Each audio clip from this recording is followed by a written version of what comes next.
Monsieur Dipama, bonsoir. Bonsoir. Alors, vous êtes le directeur général du Fonds permanent pour le développement des collectivités territoriales.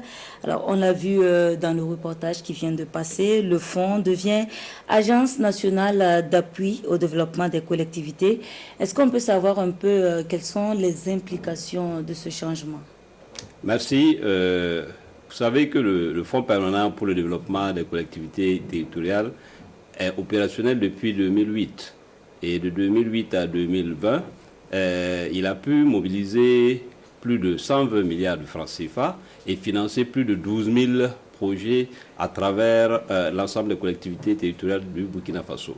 Mais dans son fonctionnement et dans l'exécution de ses missions, il a été donné de constater des insuffisances.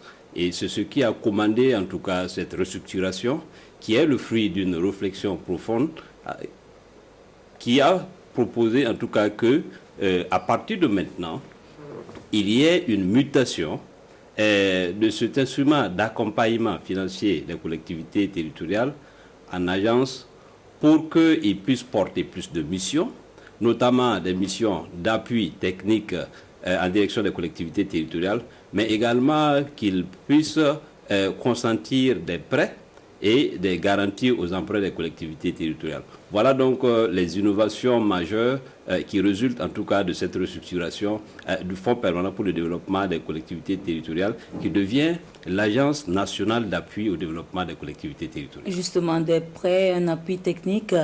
Quelles seront donc les modalités pratiques pour les collectivités territoriales pour bénéficier donc de cet accompagnement? Vous savez que c'est une structure qui est là pour les collectivités territoriales et les modalités d'accès à ces prêts ainsi que les modalités pour un bon accompagnement des collectivités territoriales en matière technique seront définies par des documents opérationnels qui sont déjà conçus en draft et qui attendent juste d'être adoptés par le conseil d'administration de l'Agence nationale de développement des collectivités territoriales, en abrégé ADCT. D'accord. Alors, des modalités qui seront définies, mais est-ce que déjà vous avez les moyens de vos ambitions financièrement parlant? Pour ce qui est de l'opérationnalisation du guichet prêt et garantie aux emprunts, c'est vrai que nous nous appuyons sur l'État du Burkina Faso qui, je dois le rappeler, depuis plus d'une décennie, accompagne le Fonds permanent pour le développement des collectivités territoriales chaque année avec un montant qui oscille entre 10 et 6 milliards de francs CFA. Et typiquement pour l'opérationnalisation de ce guichet prêt et garantie aux emprunts, c'est des ressources supplémentaires qui ont été demandées au ministère de l'économie et des finances et nous attendons de voir quel va être le volume de l'enveloppe qui nous sera alloué pour rendre opérationnel ce guichet-là.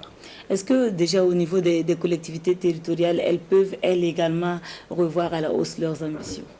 Je crois que si, parce que l'objectif principal à travers l'opérationnalisation de ce guichet prêt et garanti aux emprunts, c'est de pouvoir donner des montants conséquents aux collectivités territoriales pour financer des projets d'une certaine envergure qui vont changer les visages des communes et des régions de notre pays. D'accord.